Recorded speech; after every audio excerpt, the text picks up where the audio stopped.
Welcome to the Cincy Postcast presented by LASIK.com, where better vision equals better calls.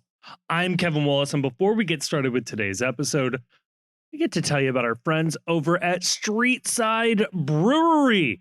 Yes, that's right, Streetside Brewery, our best friends when you think about it. They have been with us for a long time now, and we are so happy to have them along. Look, it's the best brewery in the city, so that feels good.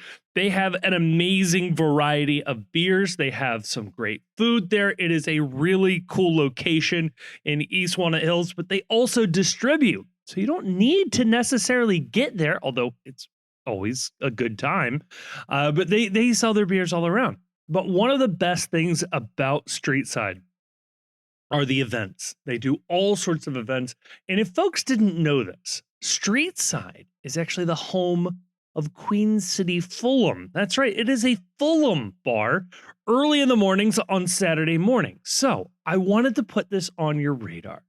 Saturday, 4/26, April 26th.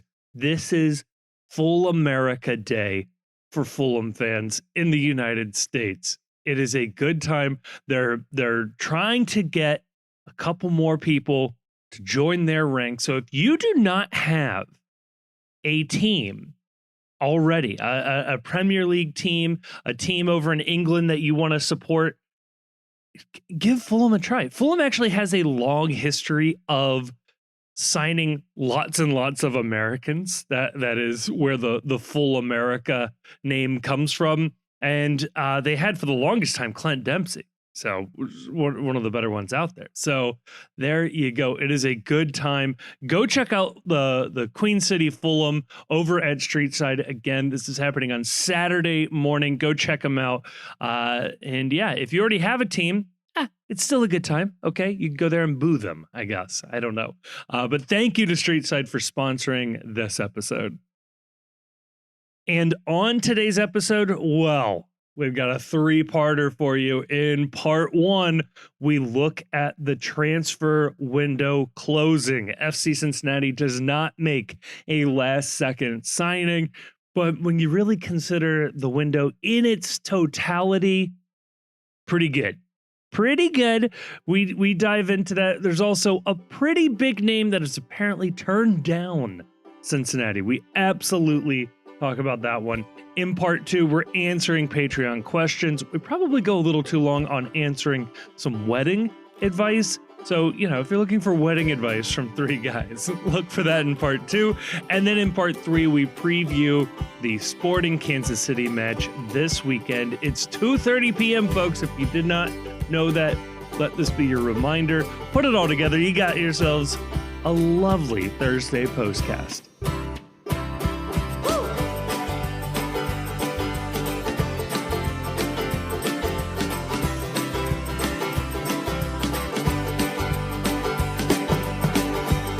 And joining me to talk about all of that and more, I am joined by two gentlemen who just wrapped a 24/7 or a 24-hour stream, I should say, for the transfer deadline day. God, could you imagine? That'd be so much fun. Grayson. If somebody paid us to do it, that would be awesome. Like just sitting here.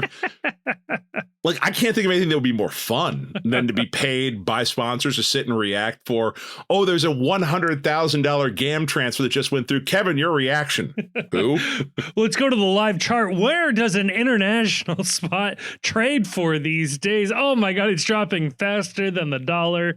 What is the GAM to dollar? Faster than the price of Tesla stock. We didn't get the biggest transfer news today, and we won't get the biggest transfer news for a while, unfortunately. Transfer day has come and gone, and the number one roster spot that remains unfilled, Kevin, is what? I would say the number of Oblivion saves that I have not yet made. Truly, Chief, this is where all of my attention and focus is right now. Apparently, there's a team called FC Cincinnati. I'm not familiar with it. I don't know if they play in Coral or Anvil. So the number one transfer spot that remains unfilled The throne of Peter remains vacant. We went through an entire transfer day, and we are still without a pope. So can we say truly that the deadline day really happened if we're missing such an important figure that needs to be, added to the roster? That's a good point, Chief. And I do wonder how this will impact the Vatican City national it's been team. vacant for like 80 years. Whoa. Well, we're going to get into that conspiracy theory. Let's get down this rabbit hole. Here we go. There's a king of Vatican City. Is it the same as the Pope? I assume it's not. I mean, they've referred to me as the king of Oakley before, but I don't know if you can, that's really a title you can give yourself. I'm just excited. Is this like the original Kings of Comedy? No, Bernie Mac would be an electric choice for Pope. Bernie Is Mac Cedric is the Entertainer, the king of Vatican City? The homilies are just off the charts going forward. That feels like a movie somebody should pitch. What, Cedric like the Entertainer gets elected Pope. Come on. Bill Burr is Pope? Like, you can just insert your stand-up comedian here on a lot of this stuff. You can do an anthology series. The Funny Pope. The Blue Collar Pope Tour.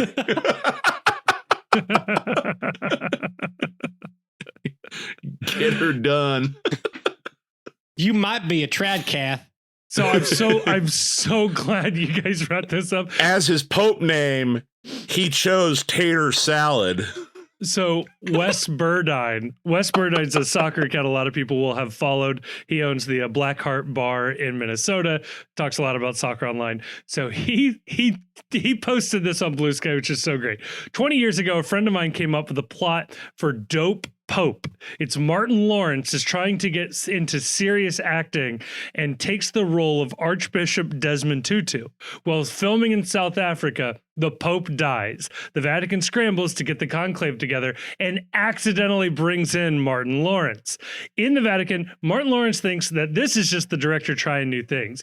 He eventually finds himself in the middle of a pitched battle and gets elected as the third alternative, but then he's outed. However, a wizened old cardinal finds a rule that says once he's elected Pope, they can't take it back. Hijinks ensues when Martin Lawrence's wife and kids come to the Vatican. Insert shopping montage here. There's some nice old cardinals who help Martin Lawrence learn life lessons. Eventually, he resigns the position and everyone is happy. This is just the plot of Conclave. it's Conclave meets Tropic Thunder. Replace Martin Lawrence with Ralph Fiennes. It's the exact same thing. Somebody online wrote, the Vatican has to at least pick up the phone and give Brad Stevens a call. He'll say no, but you at least have to ask. Can the Vatican afford Nick Saban's buyout is the real question. You come up to me and say we should open up the clergy to women. Here's your card. But what is the Pope's stance on NIL? That's really what we need to know right now. I mean, probably pro. The church is in his name, image, and likeness. Yes, exactly. How do you like this? In June 12th, 2011, there was a official soccer game between Palestine and the Vatican City, in which Palestine won 9-1. That's pretty embarrassing. You let Vatican score a goal on you? I don't know who is playing in the Vatican national team. I assume just like the most athletic Swiss guards, right? Or bishops. So habeas papam. God bless you, Frank. Job well done. Speaking of Frank, we got our buddy Frankie coming back to the United States. How about that, Kevin? We get to boo Frankie again. Although I know a lot of people say that that it was off because he left the league. But he's back now. He's back on, baby. Oh, I'm going to boo harder now because he got what he wanted. He went to LA. Yeah. So, Chief, you should explain this to people who maybe weren't there, don't remember. So Frankie Amaya to LAFC, he wanted this, right? Yeah. Before the first MLS Super Draft, at which time FC Cincinnati was an expansion team, they Frankie Amaya had made it very, very clear he was a Generation Adidas player. He was going to be number 1 overall in the MLS Super Draft. And he made it no secret, I would like to stay at home in Los Angeles and play soccer in Los Angeles. And LAFC tried their damnedest to get that pick from FC Cincinnati and move up to the number 1 spot to select Frankie Amaya. And in a just hilarious comedy moment, apparently you can call timeout during the MLS Super Draft, or there was some rule that you could call timeout. FC Cincinnati called timeout to talk further with LAFC before ultimately selecting Frankie Amaya. And thus began the narrative that was birthed on day one that Frankie Amaya did not want to be in Cincinnati, which he then later confirmed by forcing a trade out of FC Cincinnati. So right. He is, I think his father or some family member was like, oh, he wants to play in LA. That's what the whole deal is. He's finally gotten his way. He's being loaned back from Europe, where he was sold by the Red Bulls. Not Europe. Mexico. Wherever. Pachuca, I want to say. Toluca. Europe South. Former European colony. Fair enough. Oh, no. He's now back in LA. He got what he wanted, and that somehow makes him more hateable. Former Spanish California. It does make him more hateable that he finally got the move that he wanted. This includes like the tampering allegations that were happening before, which, by the way, like teams had to pay Cincinnati for the tampering on that one. Use that money well. Well, you know, Tyler Blackett enjoyed shopping at Kenwood on that. Right. You know, it happens. Ball up top. So, welcome back, Frankie. But we will not be saying hello, at least not in an FC Cincinnati uniform, to one Thomas Muller. It was Might get to boo 2 players at LAFC. It was fun to be in the mix. Apparently, he wanted a designated player contract, and FC Cincinnati wasn't looking to give him a full-blown designated player contract. But it didn't stop folks online from dunking on Cincy for trying here. Yeah, they weren't going to give him a designated player contract. He's a 35-year-old European aging talent. You know, I think that there was a thought at one point that there was an opportunity to get creative with the deal that brings Thomas Muller to Cincinnati, which, as a FC Cincinnati podcast, you know, I'm kind of sick of other teams getting to do creative deals to bring players to MLS. You know, it happens all the time down in South Florida. I'm very confident it happens in Los Angeles as well. Mm-hmm. So there was a thought at the time, I think, that you could get Thomas Muller on maybe a lower salary number plus, we'll say, NIL to bring it back to the previous conversation. Yeah, I think I think that there's been some rumblings from various corners that there was an effort to make up some salary with some kind of sponsorship deal. Like get creative a little bit. With a regional company or multiple regional companies.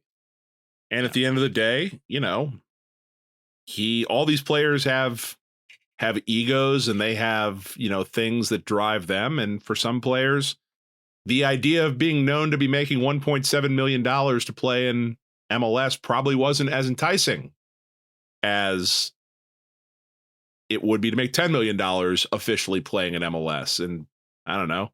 Some people drive fancy sports cars to show off how much money they're making. Other people want to make sure that when the MLSPA salary dump comes out, it's not being known that they're making less than people they view as lesser players. But it was fun to be in the rumor mill, I guess, right?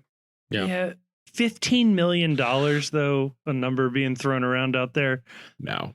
That's how much, like, the whole team makes. Like, it's not exactly that was Denkay's transfer fee was $17 million. Like, no, you're not paying Thomas Muller $15 million. There's it's not worth the risk that he can't hack it in this league. Like, I wouldn't pay that even if I knew that he was going to be okay in this league. I certainly wouldn't pay it for the risk that he's not able to play in this league. The takeaway for me is not that FC Cincinnati can't get a player of this profile. There are folks who dunked on the team online and said he was never going to sign here.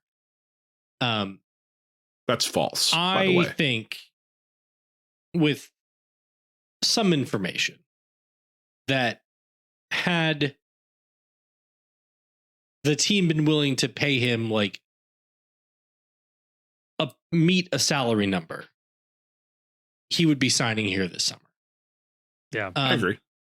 I do think that it's going to be tougher for us to get like a Marco Royce type deal that he has with Galaxy, or like a Zlatan deal that he had with Galaxy, like a TAM deal with, extracurricular sweeteners. So should we be pre-mad when he inevitably signs a sweetheart TAM deal with a quote unquote big market team? Does that influence how we feel? Do we get upset by that? No, I'm not going to tell people not to be mad. Okay. I mean, you can do what you want. I can tell you though that like if he signs a deal with LAFC, it's going to be because Bayern has an agreement with LAFC, a player development type agreement, and they're pushing him to go there. I think that's been reported by German media at this point. So I'm not going to get mad about that, because if you find out he signed with LAFC, it's probably because there's some component of his salary that is still being paid by Bayern in order to keep whatever this agreement or this deal they have is going on with one another. But if he signs for, like, let's say NYCFC, I don't even think they're in for him, but if he signs a TAM deal in New York, do we get upset about that? You always get upset when a player signs at a rival. Fair enough. I'm not gonna get upset. No, I just there was something that really rubbed me the wrong way about Charlotte offering to make Royce a DP and then for him to take a sort of sweetheart TAM deal in LA, like to turn down more money and go somewhere else, I think really starts to pick at like the issues behind the salary cap and what some of these other teams are able to or unable to do to help level the playing field. Because the easiest way to level the playing field is just let ownership spend. But yeah, you don't want to use one of your 3 unlimited spend spots on this guy. So you don't. So I think that like there's a reason you bring in a player like Thomas Muller, but I think it has to be a bigger name than Thomas Muller to justify using the salary spot on Thomas Muller. Like if you're going to take I don't think he moves jerseys, for example. That's exactly right. Is that it's got to be someone where their jersey is going to be for sale at the airport, and they ain't going to put Thomas Muller's jersey for sale at the airport. I love Thomas Muller as a player. Been a big fan of his entire career. Would love to have seen him playing in an FC Cincinnati jersey. I don't think he's moving shirts in a meaningful level. Yes, some people would buy Thomas Muller FC Cincinnati jerseys, but they're already the this people is that are not buying messy. Like people are selling bootlegs on the street. Right. Like it's not the. I think people have overstated. People, frankly, in our Discord have overstated how much merch Thomas Muller is moving. Yeah. But I do want to see what I do like about this and why I'm happy. This entire situation has made me happy because number one, I don't want the team spending big for an aging European star. I don't think it's worth the risk. I've been pretty consistent on that.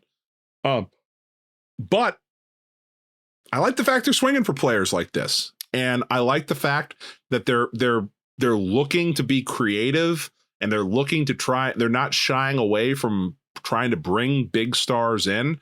And like the next player that is the big name that wants to come to America from Europe or from abroad that could be someone where they're selling bootleg jerseys on the outside of the stadium. I like the fact that FC Cincinnati feels like they can put their name in for something like that. And they're willing to at least swim in that pond. There's a lot of teams in this league that won't even get into that conversation. And I'm happy that this is a team that's willing to entertain those possibilities. And this is not the biggest name that I've heard the team has made genuine offers for. And I like that the team is doing stuff like that. Yeah. Yeah. You know who would move a ton of jerseys? Who is that? Boatload of jerseys. Is Heung-min Son. The dude is a king. He's the king of South Korea. That is true. Man, would Harry Kane be that player? I don't know. I think the only players right now that are that player, I think it's Messi, other than Ronaldo, Mbappe. Mbappe, Ronaldo, Son moves jerseys. Let's be real. Neymar. Yeah, Neymar Yeah. moves jerseys. I think anyone short of that, probably not. Salah moves jerseys. Salah, Holland. I think Yeah. anybody who's from like a populated country or region where they're like the only star from there. Like Mahrez moves jerseys. Like I guarantee you Mahrez moves jerseys, right? Like much more than like higher profile players. Yeah. But at the very least has like an incredibly annoying, toxic online fan base, I'm sure. Yep. If you can read Arabic. Josu. We don't seem that disappointed with not signing Mueller. Let me move to something that we might find a little more disappointing. At recording time, it is 10:15 p.m. I learned from Paul Tenorio that we have, let's say, an hour and 45 minutes left, but it certainly looks like FC Cincinnati Until is not. the Nintendo Switch 2 goes on sale. We have 2 hours and 45 left. Oh, that's right. Central time. Oh, a lot can happen in 2 hours. Excuse it. 3 hours. Math is hard. As I learned with our 10-year anniversary saga.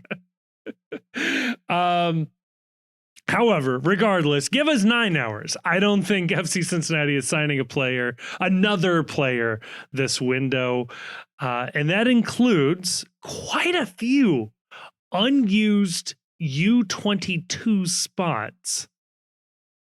I was not under the impression, or I guess I was under the impression that we did not need the $2 million GAM bonus for going with the 2 DP model. It is certainly good and is flexible, but it was not a necessity.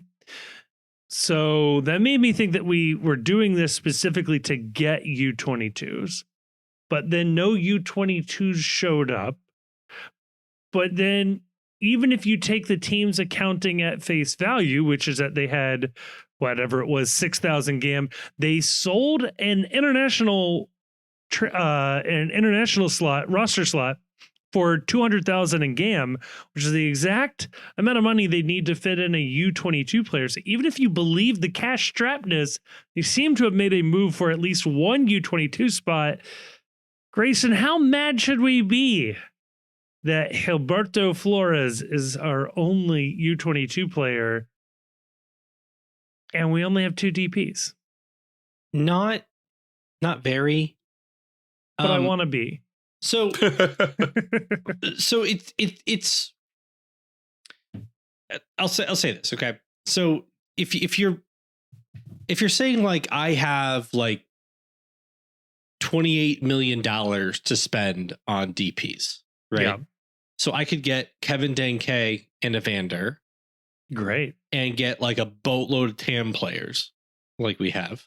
Yeah. Or I could get 3 players who aren't at the level of Kevin Denke and Evander, but I have 3 of them, and then I have maybe 1 less TAM player. Mm.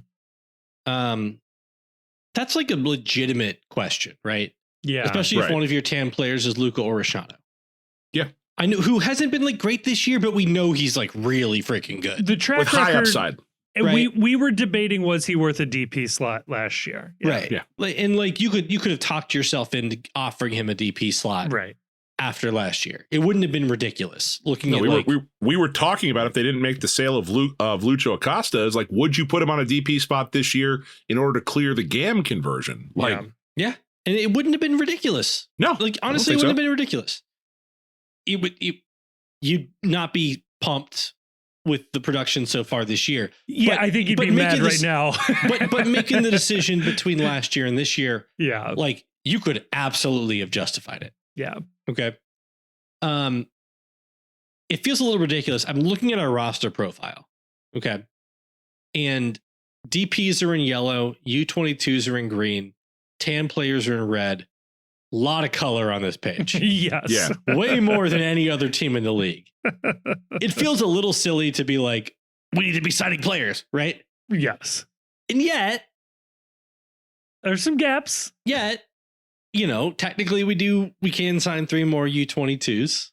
Yeah, Going with the 2DP model, and it can't hurt the team to add more bodies, right? yeah, So, I'm not going to begrudge anybody who's disappointed that we only have one U22, at least until the summer, right. right? That's Because the thing. it feels like you have like roster favored slots that are going unused, so it feels like you're not maximizing your spend. right. But the team really is maximizing their spend. yeah, I think like I would love to find out. I would love to wake up in the morning and see that we signed 2 U22s. Would love it. yeah, But you look at the roster and it's like, man, they did a lot this window. yeah. It feels pretty good. Here's You my can big roll with this to the summer, in my opinion, and be pretty happy with the window. I agree with everything Grayson said. And I want to add to it this, is that the signing of Gilberto Flores has been phenomenal. He has come in, and has he looked like a rock star? No. But he has shown tremendous upside potential. Yes. He has given this team valuable minutes. He has started matches. He is certainly a candidate for the rotation now as the center backs get healthy. That is a phenomenal use of a U22 signing right And there. to interject, we made the point when we signed him, because they had just traded away like Ian Murphy, right? Right. Ian Murphy was like a similar budget hit player who had given them a lot of good minutes. So the thinking was, at least my thinking was, you can spend more money on a younger player with hopefully a higher upside. Yep. At the same budget hit as Ian Murphy. And, no shade, I think this is a better player than Ian Murphy. I think he's got a higher upside than Ian Murphy. I think the ceiling for Flores is higher than Ian Murphy. My point of it is this, is that they went out, they signed a U22, and they didn't rush into it. They were patient with the use of the U22 spot. They targeted, because we've talked about this before, because, just as a sort of refresher, if you don't obsess about this stuff the way we do, you can spend unlimited on a U22's transfer fee. Yes. They will hit the budget at about $200,000 on your total salary cap. They can hit a little less if they're pretty 20, young. 20 or under, they hit 150. 21 or 22, they hit at 200. I really think that, like, if you're looking, like, by and large, Yeah. if you're thinking I'm looking for somebody who is likely to contribute sooner, you're looking at 21 or 22. Yeah. Right. You're looking at that age. And so the caveat is that you can spend unlimited for the transfer fee, but the salary you pay them annually has to be under the max salary budget charge, which this Yes. year is about $700,000 this year. It's like 750 or something. right. But yeah. So you are really looking to thread a needle of player that has a high transfer fee, because usually those two things go hand in hand. The bigger the transfer fee is, the bigger the number the player is looking at as like a wage bill. So you're really looking to try and find someone that is kind of a unicorn out there in soccer, where is willing to go to MLS at an early age, is available to be purchased will work for the wage restrictions that you have. You can't pay any more than $700,000. So you're looking And for Miami has found some guys at like high transfer fees. Like they've brought in U22s at like $7-8 million, Yeah. but they get to like spend that money to the team and sell to the 20-year-old player. You get to play with Messi. We don't have that. We don't get to do that. Right. So we don't have that.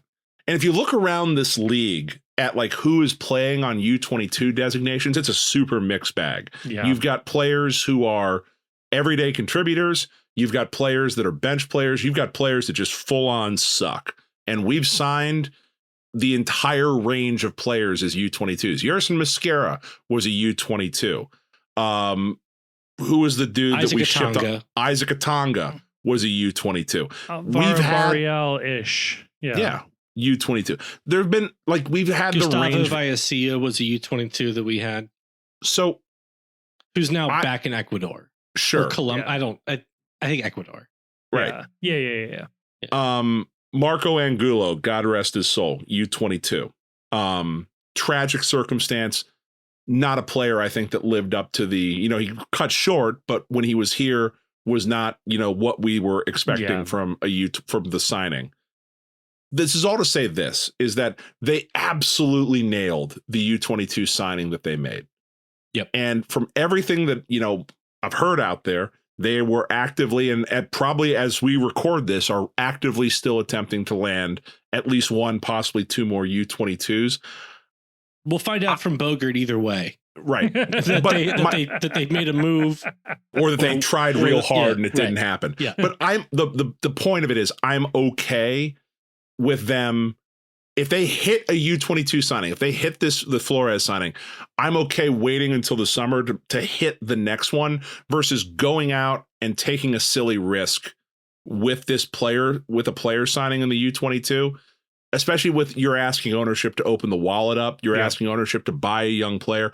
I'm okay playing it cool because unlike last year, I think this year, the depth on this team is actually good depth they have this year. They are not crying out for this need. If a great player had fallen into their lap, or if they had been able to land the plane on someone they really believed in, great. But like the outlook of this team between now and the summer is not materially worse because they didn't land this extra U22 signing or two. I'm okay waiting to find the right player that actually can contribute versus going out and signing the next Isaac Atanga.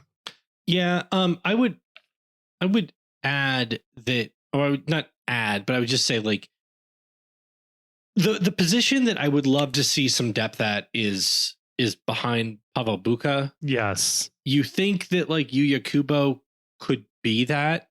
I don't know if he wants to be that. But I don't know. Is there like a Brian Anunga out there of Pavel Bukas or a ball playing? You know what I mean? Yeah, like a ball playing 8 who's available on a supplemental roster spot. Like that's a kind of move that would be nice to see. Otherwise, I think we are kind of relying on Kubo for doing that. Or I don't know. Is that in Dotto's game? You know who I think's game it might be in? Corey Baird. Corey Baird. Could be. Yeah. Could be. Interesting. Honestly, could be. Yeah, because like the one he's of got the work rate. He's decent enough on the ball. Yeah, and one of the things that I'd heard was that this team was targeting another striker, and you think about that as a U22, they were targeting a U22 striker, like a taller striker. That drives me insane. Sure, but like you think to yourself, the striker room is crowded already. Yes, I don't think they view Corey Baird as a striker at this point anymore. Because what you would have, who could have been a striker? Kevin Kelsey. Yeah. A U22 striker. You know who else could have been? Yuya Kubo. Yeah. Yeah, but like if they're looking for like a tall striker. Right. They had one. A target man. Sure. Was 19. Like it was. Anyway. Yeah. Whatever they saw. I appreciate they had a whole season to evaluate him and didn't evaluate him at, $7 million. Yeah.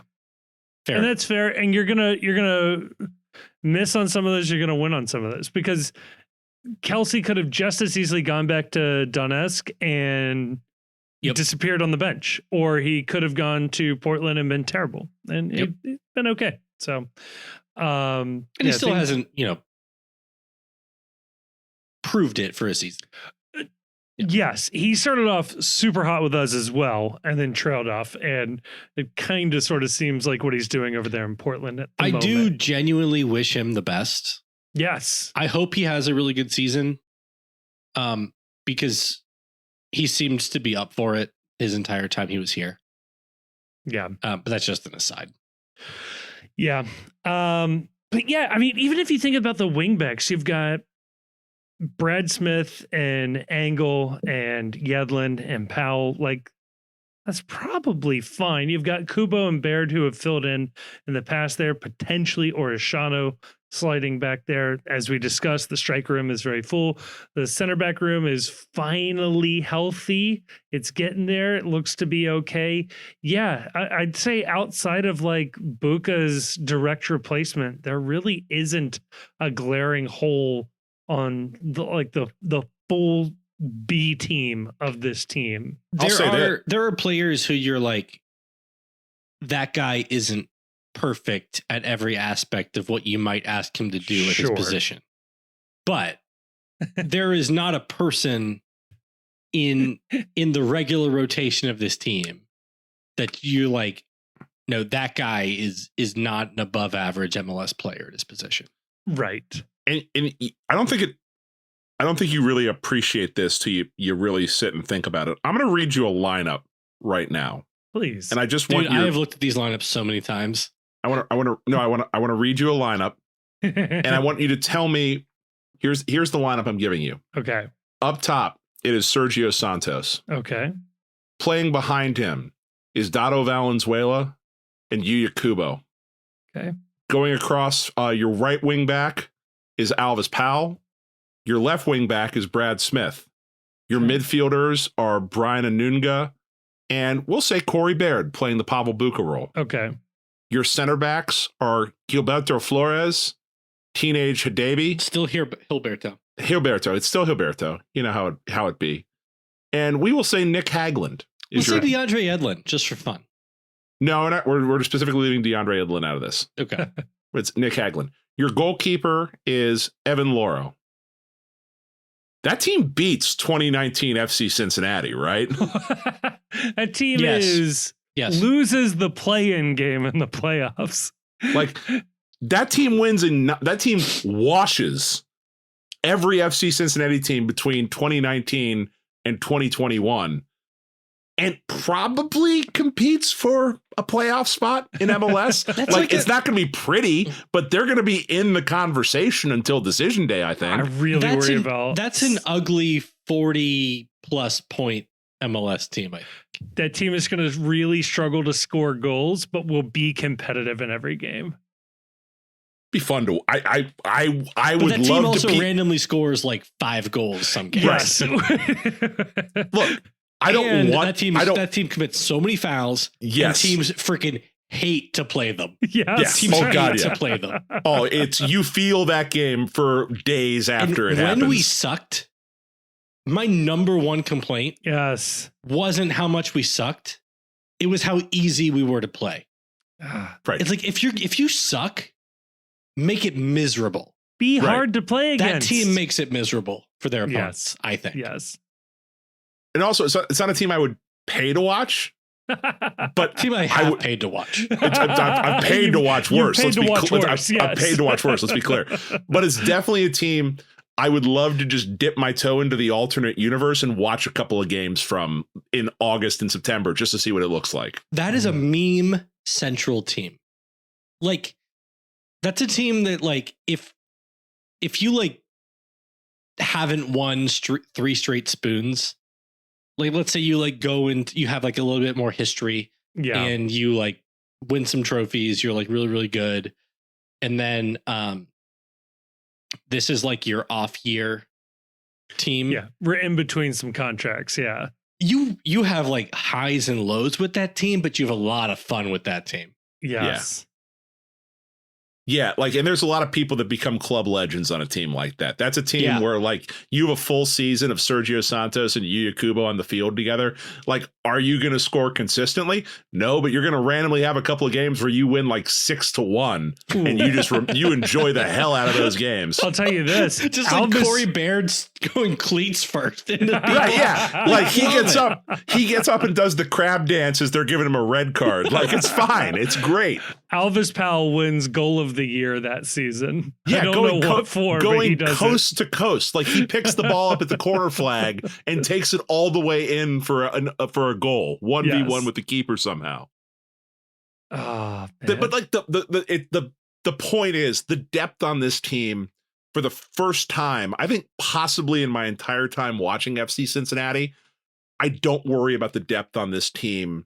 Knock on wood for injuries, but right now this team is in a really good place with depth. Even if there are players in the depth that I'm not in love with, I'm not like Kevin. I'm not in love with Dado Valenzuela.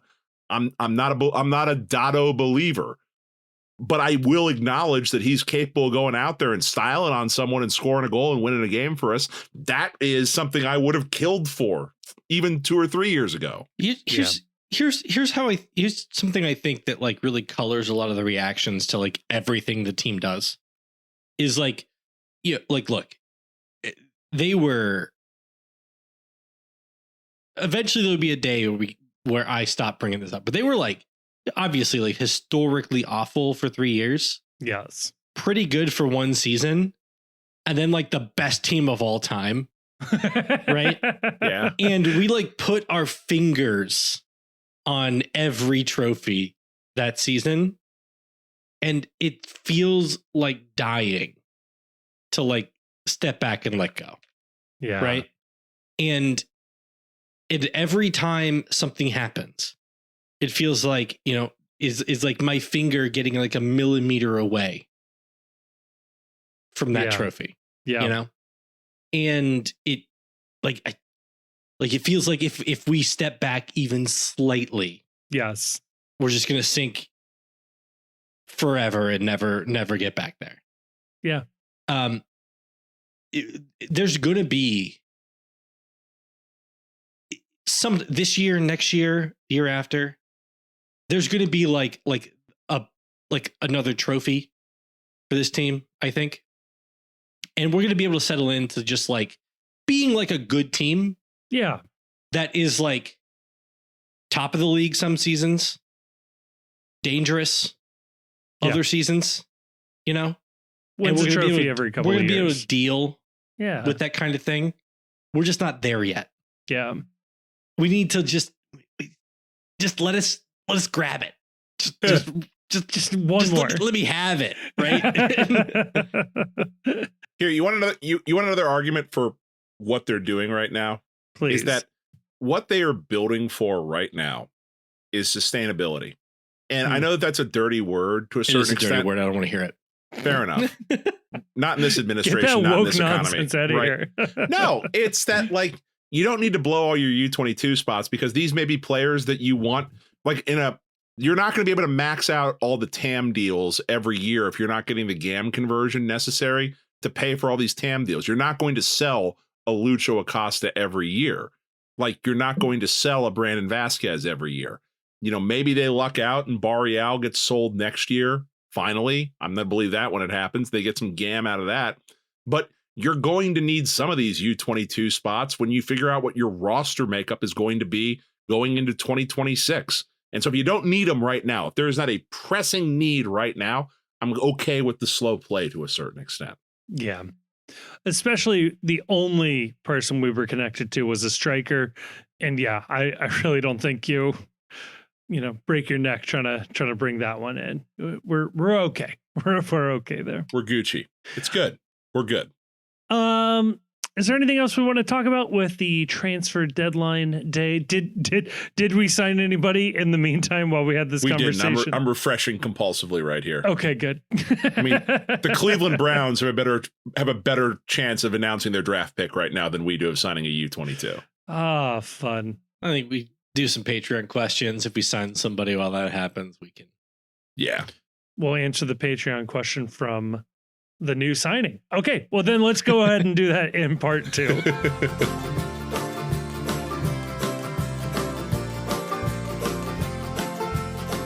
All right, we're back with part 2.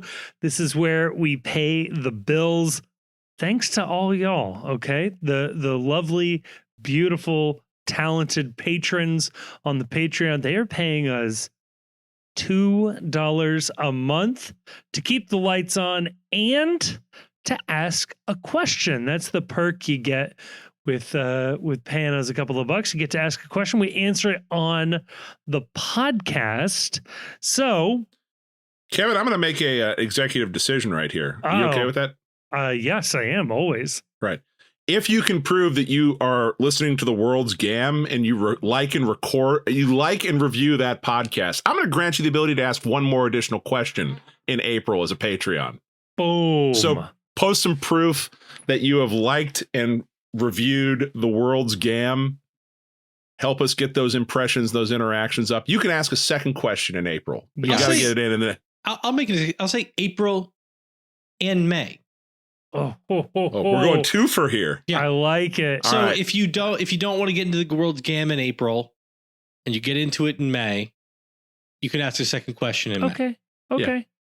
Review 5 stars. I like it. You put 4 stars down, no second question. I am inclined to believe you are a hater. Okay, we've got some good questions here. One of them coming from Moomba, who asks, I'm planning a wedding. What advice do you have? Ooh. Okay. I've thought about this. I've thought about this a lot. No, legitimately. The one piece of advice I give to everyone. Please. You're planning a wedding. Whatever the cost difference is, pay for a live band instead of a DJ. There is nothing at your wedding or your wedding reception that makes a B wedding go to an A or an A wedding go to an A+ than having a live band versus the DJ. And I say this for this reason, is I've been to both types of weddings. When there is a DJ, it's an impersonal dude with a MacBook just spinning records. And it's easy for people to ignore. You can get up and go dance. You can sit at the table.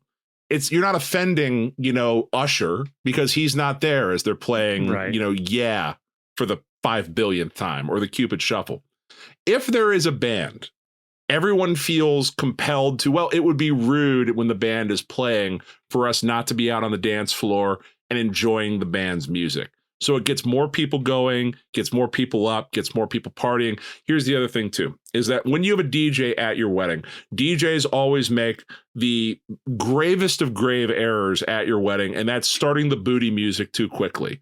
And grandma and your aunts, they don't want to dance to the booty music. They want music that's from their generation. They want music that's, classics, the standards. They want, rock from the 70s. Bands understand this. Bands play for everyone. They're not going to think, the energy is low right now. We better throw some Snoop Dogg on. Grandma doesn't want to dance to that. Grandma checks out as soon as Snoop Dogg comes on. That's not her generation.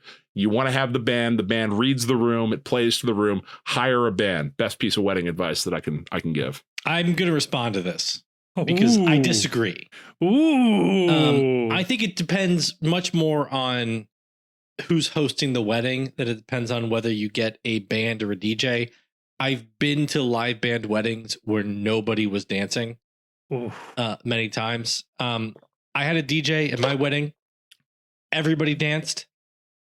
Everybody tells me people still talk about it to this day as the best wedding they ever went to. Many people are saying. I spent a great deal of time with the DJ. I was ruthless about exactly what kind of music this guy could play. He wanted to say people love hearing, Casey and the Sunshine Band. I said, I don't care. We're not playing it. People love shout. I'm like, no, we're not doing shout. Okay. Dave Matthews, deep tracks only. And it was, and also for ethnic reasons, we had to play cultural music for an hour. It was easier to get a DJ to do that than it would have been to get a live band to do that. Could have been fun though. Could have been fun. that was so. I had the best wedding ever with a DJ. Okay, it's kind of hard to believe since I had the best wedding ever and I had a band. So here's the advice I would give. Yeah. Two pieces of advice. One, we were like pretty stingy about who we invited to our wedding, and that was a regret. I think we could have stretched it out like, 20 more people, and it would have been a little bit better. But we were like so concerned about like not having too many people that I think we went a little conservative on that front.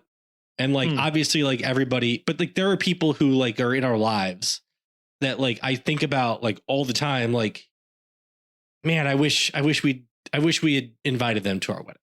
Yeah. Aw, I appreciate that. Thanks. Yeah. And so I think that I would say like if there's people who are like just on the edges, like I would say if it's within your budget, like go ahead, stretch it, get them in there. Also there were a bunch of people that we invited like the week of, because we had some like family like drop out, and like thank God those people came because they were super fun. Have a waiting list for your wedding. Yeah. And the other thing I would say is take advantage of every person who offers to do something to help. Yes. Yeah. Like we had so many helpers the week of our wedding. We had a day like we took people down to bourbon country, like out of towners down to bourbon country to like tour different distilleries, and people offered to like pick up vans and drive vans. Like, don't feel guilty about it. People want to help you. Yeah. Like we had people pick up catering. We had people, like my mom's friend did our flowers. It was like one less thing to worry about, people want to help you, and it makes them feel good to help you with your wedding. So don't feel any guilt about accepting help. And like, there's so much crap that you got to do. And so, I would say like, absolutely take advantage of everybody that offers to do something, if it's something that you think they could help you with, because it's like as much of a gift to them as it is to you. Yeah. Never take away somebody's ability to do a good deed or a nice thing. That's usually my advice to people as well, about like accepting charity. By denying charity, you're preventing somebody from giving charity. You're preventing a good deed from being birthed into this world. My advice for you would be two things. One is practical. One is a little more sentimental. One is, it's hard to do, and there's not a lot of situations where you can actually do this. However, any opportunity you can not say it's for a wedding, take it, because most places just go ahead and upcharge you quite a bit the second they know that they're doing something for a wedding. So just tell them it's a corporate speaking gig. Tell them it's a class reunion. Tell funeral. them, don't cut you a deal if you say it's for a funeral. Yeah, like just if there's an opportunity to not say it's a wedding, don't say it's a wedding. The death of me being single. The other one is, and maybe this is controversial, I don't know, but I would say, as much as it is your wedding, most of the time the wedding's not for you. It is a cultural event. It is a family event. It is a social event. And while, yes, it is really fun to plan your dream perfect wedding, do keep in mind that you're inviting anywhere from 10 to 300 people to this thing, and understand that they are also expecting to have fun, have a good time. Your parents have dreamed about this moment their whole life. Their parents have dreamed about this moment. Like, do be respectful of people that feel like that they have some say in this, because you will also want to say at some point in the future, potentially, if you find yourself in that position. So that's great advice. I don't know where I heard this, but it ties along with that. And that's that your wedding is the return or down payment, depending on how old you are and how many other weddings you've been to, for the good time you've had at other weddings. Yeah. Like if you've enjoyed being at other weddings, then like that's paid for by the fact that your wedding's not really about you. And it's the sooner you accept your wedding is for your mom or your spouse's mom, the easier the entire process will be. One more thing I'd like to say is regardless of like who, like what your role is in your wedding, like which partner you are, your partner is going to have like some crazy idea or like freak out about something. If there's any way for you to like respond to their request or fulfill their request, even if it's crazy, and then they get to see like, oh, this was stupid or this didn't work out. That's a much better way of telling them no than just arguing with them about it, because because you're getting so much crap from like so many different places. Yes. Right. That like you're not in a like rational, let's just like talk it out space, Right. So if stuff like falls to you and then you're like, well, this is not a good idea or whatever.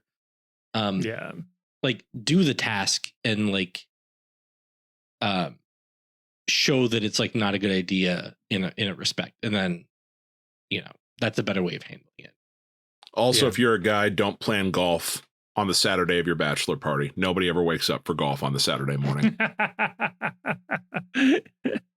Yeah, go easy Saturday morning. Yeah.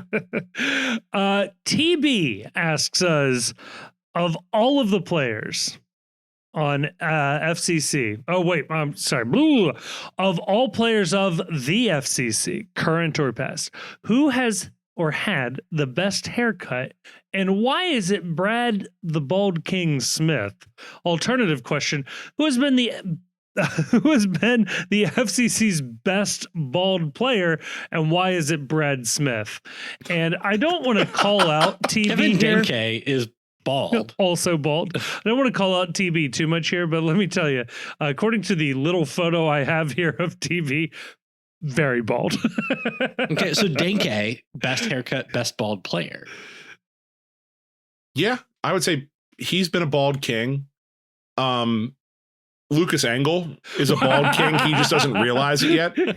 Yeah. It's the bald king chooses you. You don't choose the bald king. Right. True. Brother, it's time to come home is what it is. We all enter into this world one way. It's time for you to go. It's time for you to embrace that as well. The mantle falls on your shoulders. Right. Like it's and not then off like, of your shoulders in the shower. Like it doesn't meet you. You meet the mantle. Was oh my God, wingback last year, Lucho Costa's buddy, Yamil Assad. Was he bald when he signed? No. I don't think just so. Short hair. He has rocked an incredibly short buzz cut in the past. Former player we just saw in the opposition, Andrew Gutman, was a bald king for FC Cincinnati for a hot minute there. That's doesn't meet the baldness standard. No, well, doesn't meet he's not the best bald player. It's Kevin. And so I'm not going to say best bald haircut. It's Kevin Denke. It is Kevin Denke. Like it's not close. He's just like he's a superhuman. Like he's homo better is what he is. He's not homo sapien. Like the man is just he's homo majoris. Yes. Homo superior. I like that. This is a good one. James St. John asks, what otherwise innocuous opinion someone has immediately causes you to distrust or dislike them? He offers a very amusing example, I think. He says, for example, in my life, I've found that people who are passionate about cottage cheese often disappear quickly. which I think is a very weird way to phrase that. It'd be a shame if I know you like cottage cheese. It'd be a shame if something happened to you if you like cottage. That's how I read it. I think James St. John is killing people who like cottage cheese. What an incredible serial killer plot that, like, I just stand outside the cottage cheese section of the Kroger and it's like, you bought more than one. You're next. The cottage cheese killer next on A&E. There is like people who just like have like cottage cheese for lunch or just have like Greek yogurt for lunch are psychos. for lunch, for sure. I've engaged in a plain Greek yogurt for breakfast before. Come on, breakfast is fine. Thank you. Breakfast is like you can have banana for breakfast. Right. Right. But it's like lunch. It's like, man. What if I took snot and refrigerated it? Is that something that I would be interested in eating for lunch? It's like, that's what cottage cheese feels like to me. I don't have like strong opinions on cottage cheese. I just think like if you're just like, I'm just going to have like a little bowl of cottage cheese for lunch. I don't want to talk to you in the afternoon. Like you're hungry. Right.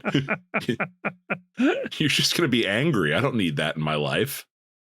But are there any other opinions that you are sort of an innocuous red flag? Well, so innocuous opinion is normative. So what? Like, if this person holds this opinion, it's like I all of a sudden think less of them. Yeah. So it's like if you've. I'm trying to think of like here's one. Please. I can make a better steak at home. Oh. I think we should issue variances for buildings in Hyde Park Square. What? These are both pointed right at me. Wait a second. I think we should use the Cincinnati subway tunnels for underground kayaking. For literally anything but that subways. one for sure. That one, that's like, okay, I need to. You need to be on a no-fly list if that's what you're doing. We'll do a food hall. An underground food hall. An underbar, if you will. Oh, man. I know I have these. I can't think of anything, though. Chris Albright's not a good GM. The Last Jedi is actually a watchable movie. The Last Jedi is actually really good. Yeah. It's the only one of the three that's a movie. Well, that's not saying much. They all suck. That's true. Yeah, I don't have a good one. I think we've answered this question. Yeah, I will think of another one. The answers in the Discord are going to be better. That is so true. I'll leave us with this one because I mentioned it at the beginning. Andrew McCormick asks, given the early hype around Oblivion Remastered, what other classic games would you like to see be given a proper remaster? And I'm just going to jump in and say, while I have enjoyed this as an excuse to go back to the world of Cyrodiil, I am generally not a fan of a remaster or a remake of a video game because I think, one, video games should do a much better job of preserving the media and the art form as it is. But like, I own Oblivion on 360 and a 360 and a TV that I can plug that into. Like if I wanted to go back and play Oblivion, that was not difficult for me to do. So I'm generally against it, but I just enjoyed like the excuse to go back in and play it.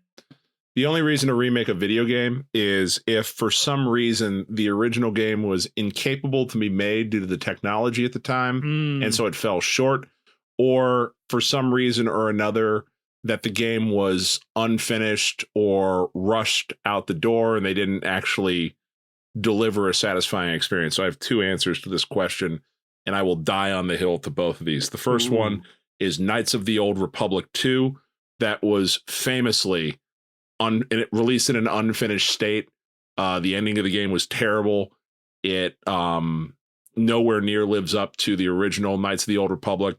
Should be remade. Second one, JRPG classic from the PlayStation era, Xenogears, made by the same people that make the Xenoblade games right now. You can very clearly tell when they ran out of money. it's on the second disc, and they just have people talking about, then we did this, and then we did this, and then this happened, and here you fight this boss, and then we go back to this person talking about, then this happened, and this happened. It's like, you clearly wanted to make this, and it just didn't happen. So go back, remake that, add in all the old content that you screwed up on. That's the kind of game that should be remade. It's something that there was something lacking in the original. That is season 1 of Game of Thrones, where they just kept knocking out the point of view character. So they missed the battle. Oh, this whole battle happened, Tyrion. I'm so sorry you missed it. It would have been so much budget had you been there. Pretty sick, though. I don't like play video games anymore. I'm taking that as a personal slight. So yes. Well, okay. But I'll say that I would love to be able to play like a remastered on like a system version of Mother and Mother 3. That's a great answer. Yeah. Okay. That's a really good answer. Because I loved playing Earthbound on Super Nintendo when I was a kid. And I had to wait until I was in like college. And you could like pirate until I figured out how to like pirate games on my laptop to play the like Japanese only released original version Mother and sequel Mother 3. And I don't know. I really enjoyed all 3 of those games. Yeah. And I would love to I think I should be allowed to play them in these United States of America. That was a seminal moment in college and law school, was when you got the access to like, oh, they have emulators that you can play. Oh, there are people that are smart that are translating games. I can play the first Star Ocean now with a complete English translation. This is rad. Yeah, playing some of those first Pokemon emulators with a fast forward button. You're like, oh shit, This is a whole new world. All right, let's leave part 2 behind. Let's very quickly touch on the match this weekend, and then we'll get you out of here.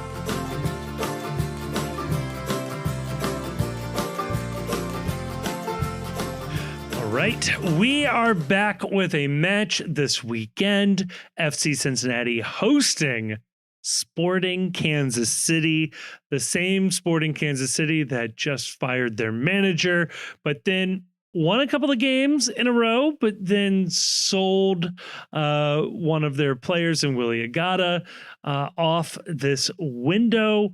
It's been a weird season for them. This is a weird moment for them. I am declaring this a must win. Chief, agree or disagree? It's hard to say a game's a must win when you've won 4 straight, but that's fair. I think all home games should be considered must wins in this league. I think that there is never a situation in this league where a home game is not a must win, just given how difficult it is to go on the road. What are the consequences of not winning a must win? And maybe that defines what a must win is. Because isn't every game a must win? And then if you lose, there's literally no consequences. Well, I'm going to say it's not a must win. It's a can't lose game. Ooh, okay. You can't lose this game. It's not must win. It would be nice to win, but you can't lose a game at home. You can't go no points out of a match like this. I don't hate your take. And that's just because I do think that when you look at what the projected starting 11 for this team was going into the 2025 season, I think there's a realistic chance that you're going to see as close as we've seen thus far to what the true starting 11 on this team is. And if you just expand it back a little bit, I think that you might see the best 11 for this team starting this week. The only absence is going to be Teenage Hadebi, that's unavailable for selection in this match of the starters. And at this point, I think it's an open question whether or not a fully healthy Nick Hagland or a fully healthy Teenage Hadebi, based on form right now, I think it's an open question as to who starts. And I think I would lean towards Hagland at this point. So this is the first opportunity I think we're going to get to see a full first best 11 starting for this team And that kind of makes it a must win. You got to win that game when you have your best players all available on the field versus an inferior opponent that lost players this week, that won't have its new signings available that they made at the deadline. I think you'd be disappointed if this team doesn't win this game. Yeah. Grayson, I think it's a must kill. I love that. Yeah, I'm into that. Do they have a player that would start for us? Like, we should destroy this team. Jovelich would probably start for us. Yeah, Jovelich would start with us. Yeah. Would he? I think he'd start over Orishano right now. I think given so. form. Okay. Yeah. Okay. Fair. Or you'd change the rotation. Sure. To bring him into the team. Okay. Fair enough. I think it's a must kill for this reason. Like Chief said, they're going to have a lot of really good players available in the starting 11. And we should be like, we're getting to like, is this the last game in April? I believe so. Yes. We're getting to like, the point in the season where we should be seeing some gelling, some functional offense among our top players. We have way more talent in the team than the opponent does. And I think that we should, in being at home, should just run over this team. And like the consequence isn't like the season's over or like I'm not going to go to any more games or whatever. But I think the consequence is that like if they don't run over Kansas City and maybe it's like 2-0, but it's like, all the possession and all the shots and all the chances, right? Right. Like if they don't run over Kansas City, we don't do possession in this team. If they don't run over Kansas City, I think the consequence is going to be that this is going to be a grind out season, not like a coronation. Run through the league. Obviously one of the top teams season. Yeah. Kansas City put 5 up, I think, right? On San Jose last week. That's all right. 5-3 win there. Lost 4-2 to Portland the week before that. Yeah. They've they obviously started off pretty sluggish. They're currently 26th out of 30 in the overall supporter shield standing. Yeah, like when we were in 2019, we killed some teams too. Yeah. It should also be noted that I'm just looking this up right now because I pulled it up. They beat San Jose 5-3. They lost the XG 4.1 to 1.7. Damn. And they were outpossessed 67% to 33%. This is insane. Hold on. I didn't look at this match. This is not one of the matches I looked at for the World's Gam. They remind you, this is a game that SKC won 5-3. XG 4.1 to 178. Total shots 22-7 in favor of San Jose. Shots on target 7-5. Big chances 8 for San Jose, 5 for SKC. Damn. If we're not gonna kill this team, I don't know if we're gonna kill any team. Holy shit. San Jose, 553 total passes to 283 for SKC. Accurate passes, 450, 81% passing accuracy. SKC, 172, 61% passing. How the fuck did they win this game? 5-3, 5-2. Here's another question. What? Attendance at this game. Oh. It's kids night above or kids afternoon. Or below 24,000. They haven't so far. I think you'd bet on below. It's supposed to rain in the morning, but it should clear up around noon from what I'm seeing. So it shouldn't be raining. Most of the seats are covered. Most of the seats are covered. That's usually not an excuse, but nobody's going to be dissuaded. Should be about 60-ish degrees around kickoff. Like, should be perfect soccer weather. I'm going to bet under, though, but it should be a sellout. I'm looking at the aftermarket right here, or the SeatGeek. There are not a lot of tickets left for this game. Okay. Or not a lot of tickets for sale on this game. Just looking at the map.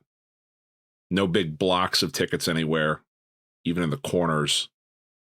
It's like I said, it's the kids match. And it's an earlier kickoff time. It'd be great to have a sellout.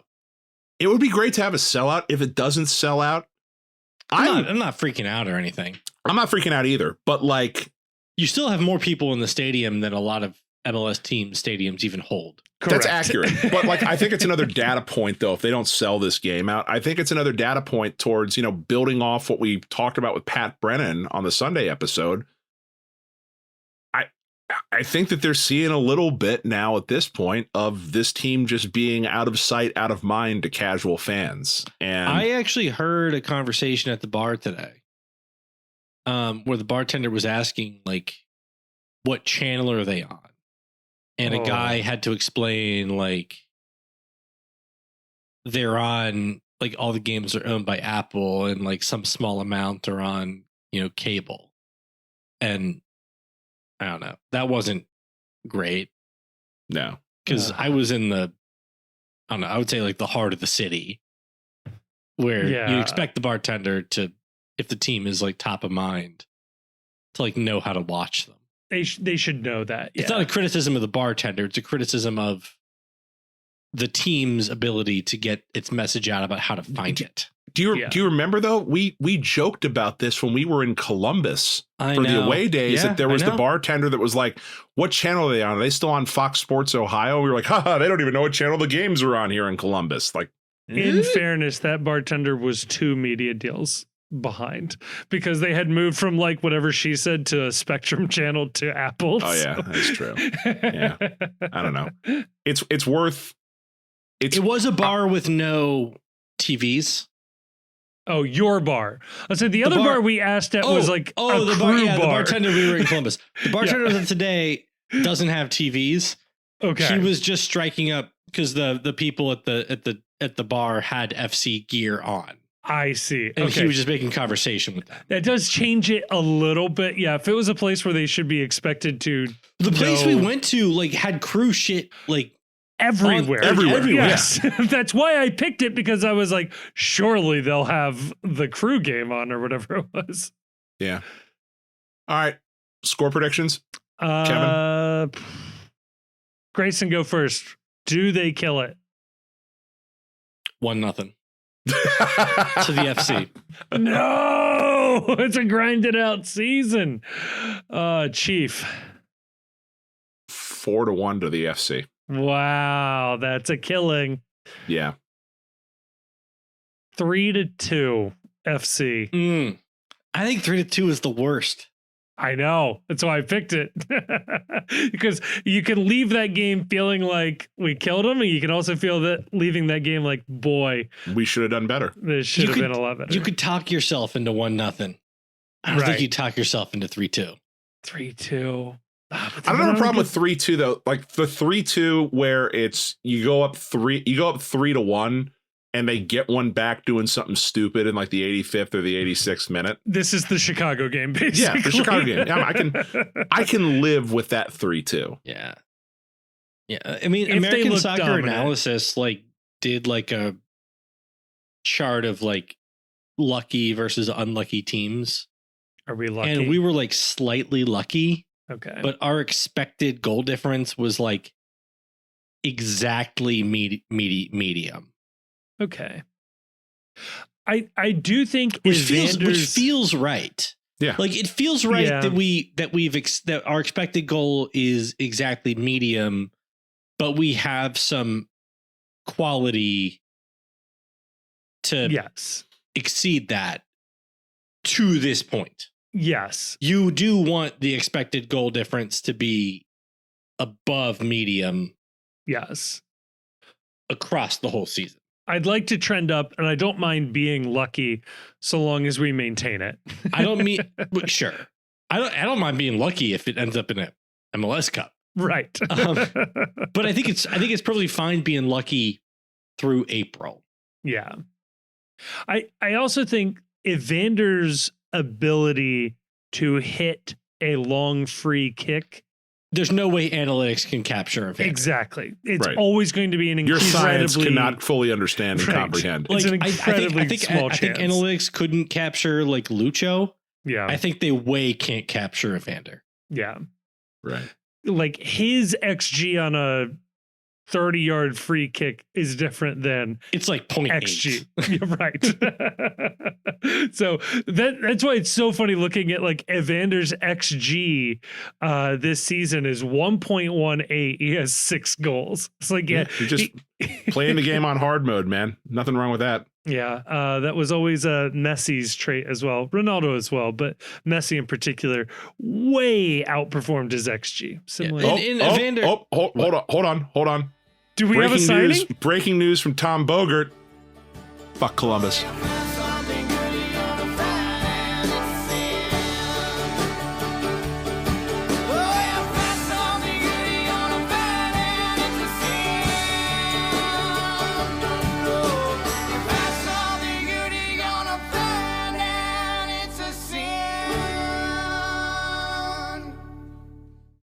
Thank you so much for listening to this episode of the Cincy Postcast. It is a production of The Post Cincy. You can check us out at thepostcincy.com or just click a link in the description to check out some of our written work. It also has links to our social media accounts across all sorts of different platforms, including YouTube, where we are trying to do more and more video content. Please, dare I say it, like and subscribe and leave a comment. But no, that would be really, really helpful. Also want to give a thank you to Jim Trace and the Makers. They're a local Cincinnati band who provided all of the music for this episode. We love having them on board. You can check them out. Again, link in the description of this episode to find out where they might be playing shows next or where you can listen to more of their music. Also want to give a massive, massive thank you to the awesome and very attractive patrons over on Patreon. It is a voluntary subscription that people take out with no real promise of anything extra that keep this show afloat. And we are so, so thankful to those of you that have decided to take that commitment. If you do like the show, or at least just want to engage with other people who have listened to the show and want to talk about FC Cincinnati, MLS, soccer, or really anything else, you can go on over to Discord. Again, link in the description. Lots of links in the description where you can find a link to the Discord. That's where we are keeping the conversation going 24/7. It feels like it's a really fun group of people in there just talking about FC Cincinnati. And like I said, just about everything else. And finally, I'll say it. If you liked this episode, and given the fact that you've made it all the way to the end, I have to assume you either like it or for some reason cannot reach the stop button. Please share this episode with a friend or family member or someone who likes FC Cincinnati. The best way for us to grow is from a personal recommendation from somebody who likes it. And if that's you, please tell other people. And if you don't have any friends, feel free to give us a review on whatever your podcast platform of choice is. We'll take anything we can get. But again, a huge, huge thank you to everybody for listening to this show. I am blown away that anybody listens to this. So again, I well and truly mean this. Thank you so much for listening.